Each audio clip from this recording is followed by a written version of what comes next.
System riding to the core. Yeah. Reppin' in the city left.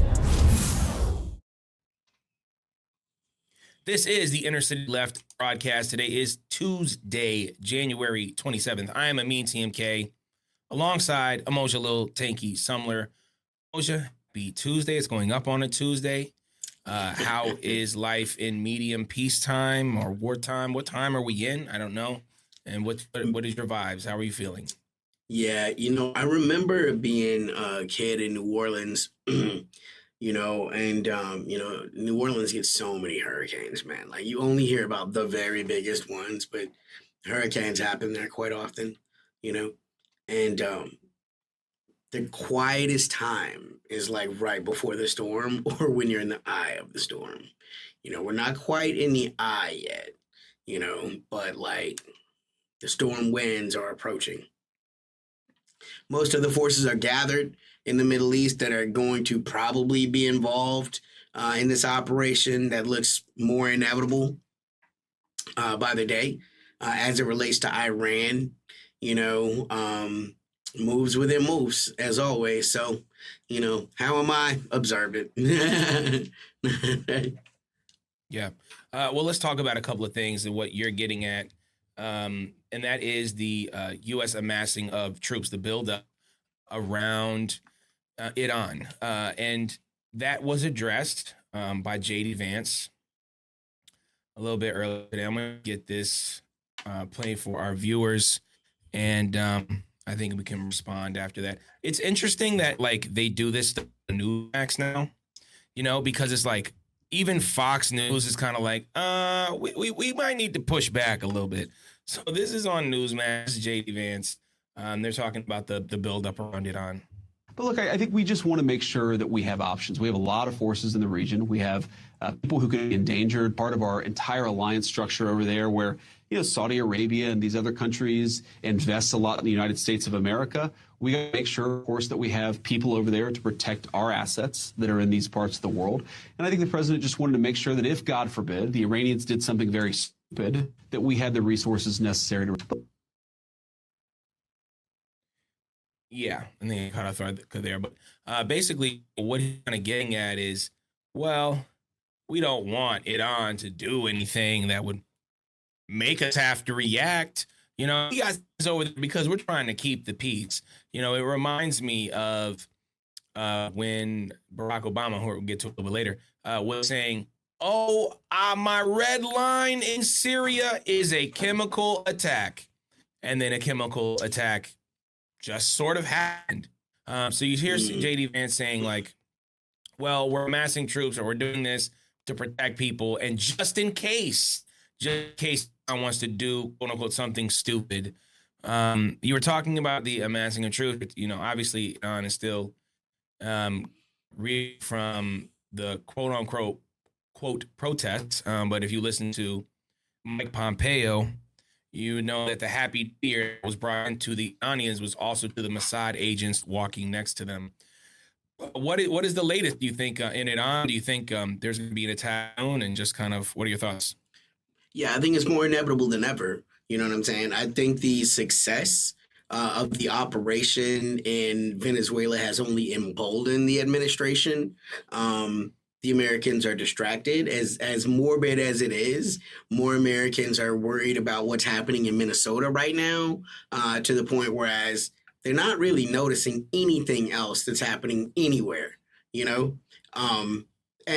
again, even the people that I think a great example of where we are, right, is we're at almost 28 days since the standing head of state of Venezuela was kidnapped with his wife, and just taken. And they've been in custody. This person has consistently utilized the Geneva Convention, right? I am, and that has not helped. That has not released this person. That hasn't brought any greater condemnation from the rest of the world. People talked about Venezuela for a day or two, and then they were on to Greenland. And now, again, personal politics rules all, especially in the West, and specifically with Americans. I think it presents him a window to act. And I think that this is a president that feels like success cures all, you know?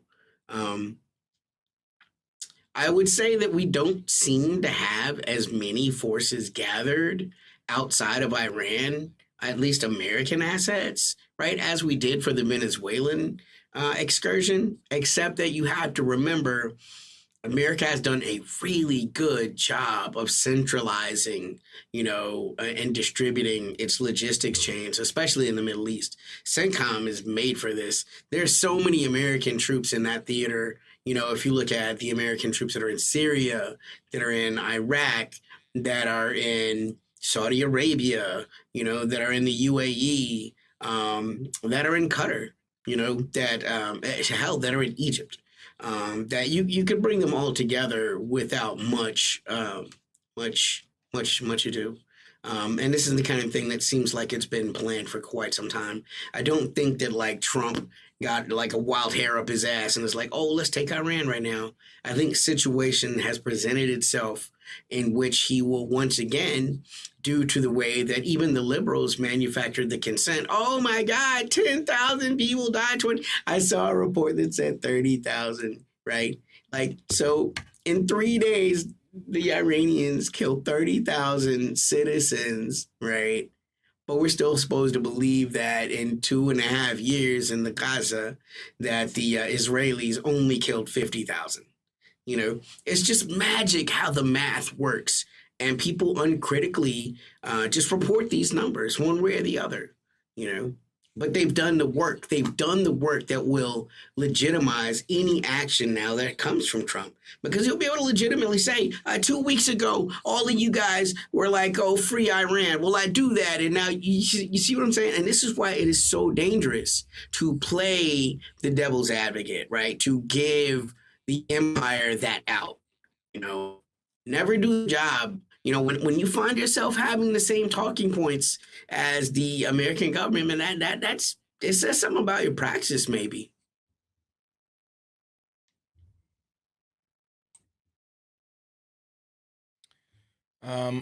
Just want to put this up here. I think it's important because we're not joking.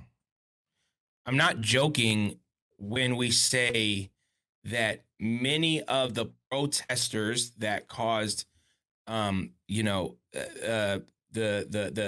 deaths in Iran, which of course are not even in the 1,000 range. I mean, like, let's not be silly here. This is what I'll say. I have no idea. Agents. I have no idea how many people died. I have no idea. And no intelligent way to get that information. I can't really trust what the American news are saying, and nor would I trust what the Iranian government is saying, because I don't trust the government count on anything. But we do have people like Professor Morandi who are close to the situation, who I'm not saying is not connected to the government or doesn't have his own agenda, but does have a level of reporting that again goes to sort of his the truthfulness of it and the things like that. So anyway, that's I'll just leave it at there. And it, like you said, it is very difficult to figure out what any of these numbers are when there are so many forces trying to propagandize the numbers for their side. But again, I just want to say that I do feel confident, in my very humble opinion, that it is nowhere near the numbers that you mentioned in the 10,000 range. And I do want to just say that many of the so-called Iranians that could be, that are so-called like Iranians and have been killed here, have sort of tenuous, like, relationship with Iran. And these in many ways, again, could be ops. And this is how we know. This is from the Cradle Media, also very good, reputable publication that I would check out. Israeli bullets found inside bodies of Iranian children were killed in the riots. This is what we mean when we say don't be a willful idiot for the American empire. There is agents of chaos. Bro, you've been to protests. I've been to protests. I felt that tear gas. you know that there are some provocateurs, bad actors out there who escalate situations, escalate with the police. There's a joke in Boondock. All you got to do is throw a chair, and then everything starts going crazy. You know what I mean? And then you have a provocateur in there, and they do this in America, trying to escalate, these protests in a way that can't be diminished, because this is what Mossad does. So that's that. Let's see what else we got here. Because think what you're getting at. I mean, just the absolute hypocrisy. Full orders. You're going to jail. This an is intersection something road. you showed me the other day. This is from the Iranian embassy in The Hague. When U.S. police say, if you throw a brick, a firebomb, or point a gun at our deputies, we will kill you, it's called law enforcement. But when hundreds of Iranian police and thousands of innocent civilians are killed, Western media calls the perpetrators peaceful protesters. So you have people who are specifically sent to Iran to cause this. And we already know this because, like I said, I've mentioned it several times. Mike Pompeo has already spoken to this. And we know that this is what Mossad does. We know that this is what they did in Nepal. We know that this is what they do all around the world, these color revolutions or attempted color revolutions. So this is from the Iranian embassy at The Hague. And this is something that I think came out during the protests in America. So this is a cop in the United States. If you resist lawful orders, you're going to jail. Let me be very clear about that. If you block an intersection or a roadway in Brevard County, you are going to jail. If you flee arrest, you're going to go to jail tight, because we are going to run you down and put you in jail. If you try to mob rule a car in Brevard County, gathering around it, refusing to drive, leave, in our county, you're most likely going to get run over and dragged across the street. If you spit on us, you're to the hospital and in jail. If you hit one of us, you're going to the hospital and jail, and most likely get bitten by our beautiful dogs that we have here. If you throw a brick, a firebomb, or point a gun at one of our deputies, we will be notifying your family to collect your remains at, because we will kill you graveyard day. You know, I mean, that is pretty intense, pretty in your face, fascism, Gestapo right there. If you do anything, we will kill you dead. And this, we're supposed to believe, is the country that is trying to help Iran with their protests and bring democracy there. I think, again, if you're paying attention even a little bit, and you stay away from MSNBC and CNN and Newsmax and Fox and The Atlantic, good Lord, The Atlantic, again, a publication where the founder is bestest buddies with Ghislaine Maxwell. So those are your publications that are telling you Iran is grasping and breathing, hoping for freedom. Yeah, that's what I got. Any thoughts on that, or what are you about?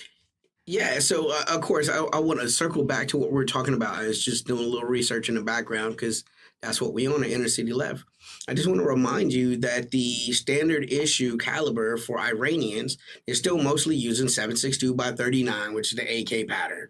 They're heavy machine guns, which there's no reason you'd use those on a human, right? Not out of like kindness, it's just an inefficient round, right? It's more for like a personnel carrier.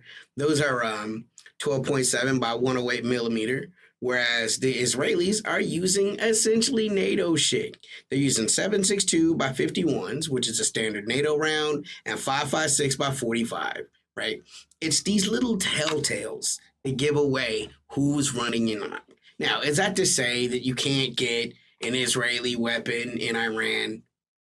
Probably not. That is what it is to say. Like, how would you even acquire such a gun? You know what I'm saying?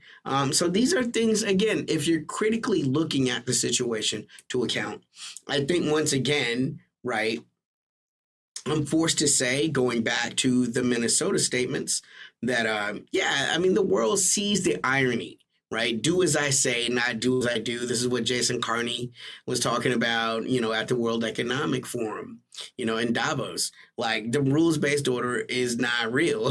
Like we pretended that it was, right? But it's not, right? This is what we all see now. The United States government can dictate to other governments that there should be no human rights violations, while even right wing conservatives are like, yeah, I gotta admit, it kind of looks like those guys executed that man on the street in America, right? We don't have to have like questions. Like there's the video that is live that you can see it. These people are live streaming their executions in the United States. You don't have to worry about, is this an op? Right? You can literally see these things are happening, and I want to remind everyone, the United States law enforcement leads the world in extrajudicial killing. There's no country in the world that kills more of its citizens than the United States of America. This is an issue that goes beyond race, although Black men and Native American men are overwhelmingly like according to the population, right, are overwhelmingly by percentage higher executed. But by way of number, it's always been white men are the single largest demographic killed by law enforcement, right? This was one of the things you saw all the time, as you mentioned in protesting, when people be like, all lives matter. Okay, well, why aren't you out here protesting too? Because guess what, buddy? Cops are killing more of you guys than they're killing us. They're just killing us at a higher percentage relative to our population in the United States. But Black people have always been the canary in the coal mine, right? Everyone is talking about the last two people that died without mentioning there was a Black man that was killed earlier that week. You know what I'm saying? So like, and again, this is not far from where Philando Castile was killed, right? Like this very city, like there is a habit of this happening, this over policing. I want to remind you again, always, the job of law enforcement is not vengeance, is not justice. According to its charter, it is literally to find people that are suspected of crimes, to apprehend them and bring them to a court system so that a legal system can ascertain their guilt or innocence. Every time anyone dies by a member of law enforcement, by definition, a violation has happened, because this is a person that did not have the right to tell their side of the story in front of a jury of their peers, which is supposedly the premise that Western justice is based on. For every accusation, it's just projection. The Americans have a history of killing protesters. And we can go back to Kent State. We can go back to the MOVE bombings, right? This is not a new phenomena. This is something that is part of American law enforcement. And it goes to the roots of where law enforcement came, to wit, the slave catchers, right? From antiquity in the American history, right? There's a direct line from those guys to where we are now with ICE.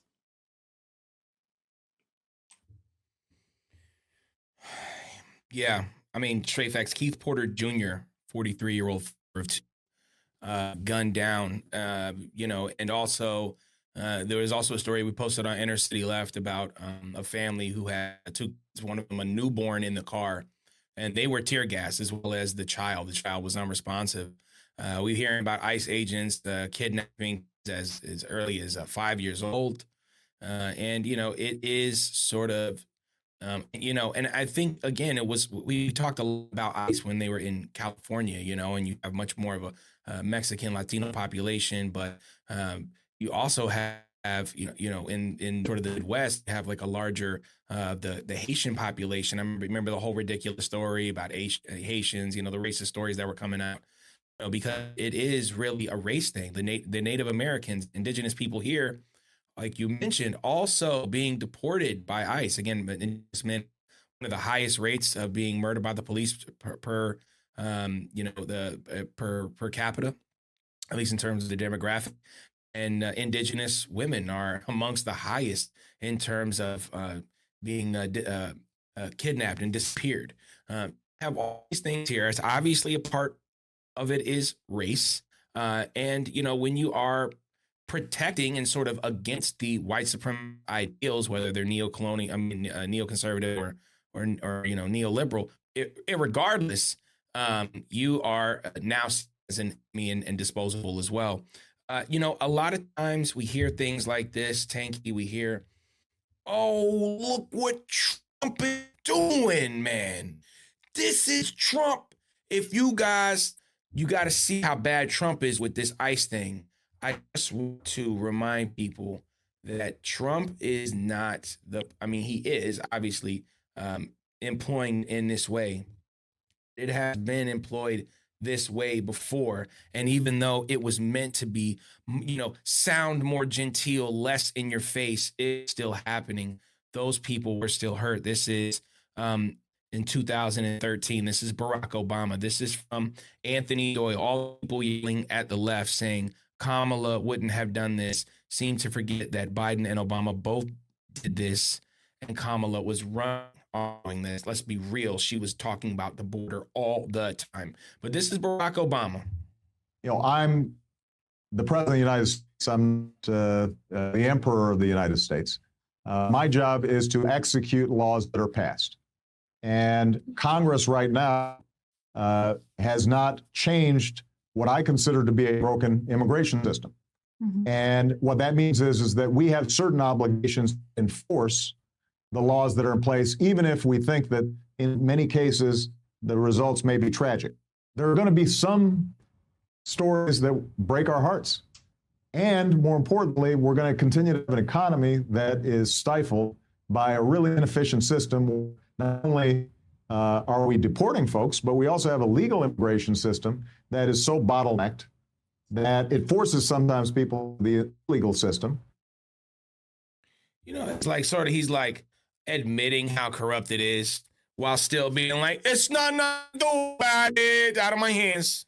Your thoughts? I know you're a big fan of Barack Obama. Oh, great. I noticed that he had no problems immigrating though, right? No. I don't even want to play with that. No, I mean, the reality is, right, the immigration system has always been based on one very simple principle. How wealthy are you? Wealthy people get to become citizens much faster. Like, we have to acknowledge this. I would say another very important factor is, where are you coming from, right? Because people didn't really care that much when the illegal immigration was coming from, Sicily. Didn't really care that much when the illegal immigration was coming from Italy, was coming from Germany, coming from, Norway with all of the Scandinavians, right? No one really cared when they were the immigrants. People care now that the immigrants are overwhelmingly coming from the so-called global South, and they don't have a European history to fall back on. And people act like, well, that it's because we have cohesive, cultural views. That's bullshit. That's just not true. There are no Norwegian American values. There just aren't. You know what I'm saying? Like, but these are ways that America itself can't be honest with what is happening. And it's that lack of honesty that allows no type of progression to ever happen as it relates to immigration. Again, think about this. A very simple thing is, if Puerto Rico was made, right, into a state, and this would be the de facto place that's going to be the cultural hub of all Spanish America, right, and Americans, right, that could be a very vibrant solution, right, where because they won't put the resources into the largest de facto Spanish-speaking culture that is tied to the Americas, right, to the American experiment. All that happens then is just complaints about these people don't speak English, though there is no official American language, right? Speak American. That's Sarah It's Palin. meant to be it's meant to be a bottleneck. It's a problem that's meant not to go away, because it's easier to believe that it's what is it, Schrodinger immigrant, right? The guy with no high school education that can't speak English is the reason you can't get a job. You know what I'm saying? Like, you can't make your mortgage because the guy that's working for like $50 a week at Tropicana is stealing all of the jobs. Like, you know what I'm saying? It's Schrodinger's immigrant. These guys are both not skilled, and yet, however, somehow so skilled, they prevent you from advancing in life. And again, you can't tug on that string at all, or, you know, the whole sweater comes apart. You know, and this is something we like to call American exceptionalism. It's just a thing that Americans have been propagandized to believe that it's bad over there. It's bad. It might be bad here, but it's definitely bad over there. And it's probably important that we go over there and we fix that. You know, we fix Venezuela. We need to fix it on. You know, these places need our help. They need our intervention. And Americans have been running on that propaganda for quite some time. Go before, obviously, Barack Obama. So yeah, I think we can leave it there. It's pretty obvious for everyone to see the BS. Let's give a shout out to our podcast listeners. We know you can't see our lovely faces, even though, you know, the internet be all over the place. Who's going on in this world? We also have patreon.com/InnerCityLeft. I think we're getting close to 150 total members. So y'all are the real heroes, and we appreciate everything that you guys do for us. Whether you contribute in, you know, just your time or money, or either one is such a sin. Like, subscribe. Fables, Foibles, Other American Sins, available in the description. Tank, you got a new song coming out tomorrow? Or you're muted right now. I know you're muted, just like the American government wants to mute you, but you can undo that. I think you have some coming out tomorrow. Or Farm drops tomorrow off Concierge for the Streets. So, you know what I'm saying? Those of y'all that's you know, it's the music for the soundtrack, man. It's the soundtrack for the revolution of the world that is happening, man. It's the music that it's got that energy for the moment that we find ourselves in, because this ain't the try-la-la moment, you know what I'm saying? So it is what it is, and I hope y'all that fuck with us will go out there and, you know, give us some listens so we can get that 0.00000012 cents per play. You know, that's how we staying fettied up, baby, in the revolution. Guys, I'm eating almost on a daily basis. All right, that's how good I'm living right now. You ain't never seen ramen noodles like this. You ain't never seen them. Luxurious type shit. Wow, no, we're not down bad like that. Ain't no ramen no more, man. If I'm eating ramen, it's gonna be the spot of Adams Morgan. You know what I mean? Ain't gonna be top ramen. It's gonna be straight Japanese ramen with the buns, all this stuff. Anyway, regardless, we make music for the revolution. We make music to rebel to. We don't make music for nonprofits. I'm sorry. That's just not our thing. Palestine will be free. I just want to say that right now. We forgot about what's going on. We gave y'all decades of that shit in poetry, man. You know, you gotta evolve. You gotta move on. You know, there was time for that, and you got it. It's a new moment. Yeah, and we have to be. And I heard about this, you know, on TikTok back when TikTok was owned by China. Good old days when TikTok was owned by China. And one of the women on there, she was talking about, you know, we got to stop with this. I support militant, but I'm not militant. No one in America is militant, man. At least on the left, you know, or very few people. So it's important for all of us to be a little bit more militant, to be a little less nonprofit friendly. Yeah. It reminds me of the people, you know, in the 19th century that complained against the unionizers and the ways that they would strike. But everybody loves the fucking weekends, you know? How do you think you got them?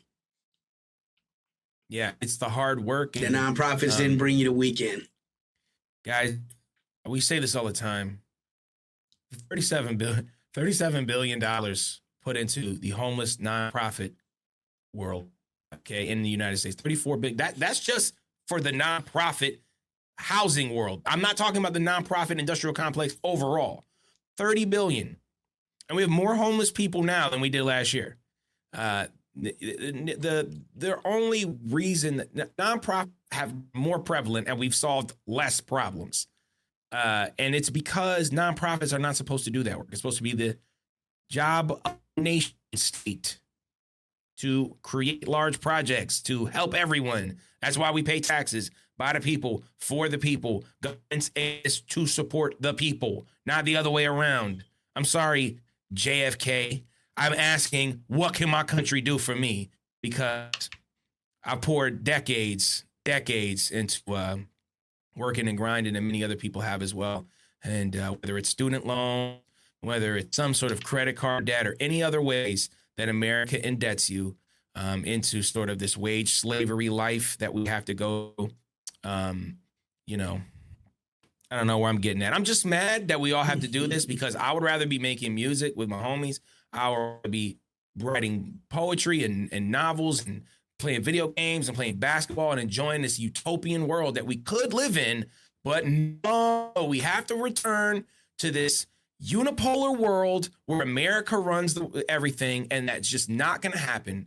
And, you know, you can either buy in to anti-imperialism, class consciousness, stepping away from the propaganda and the social issues that are manufactured. I'm not saying they're not relevant, but they are manufactured in the way that we speak on them. Class conscious, geopolitics, love for your fellow human, but hate for the oppressors, and be more militant. Anyway, that was any thoughts? That's what I got. Chucking up the deuce. Go get that little tanky tomorrow, please, or a farm. It's a really turn up song if you need to work out or you need to turn up in general. I highly suggest it for Amoja, Lil Tanky Summer. I am Amin TMK. This is the Inner City Left broadcast. Peace. System riding to the core. Yeah. Reppin' Inner City Left.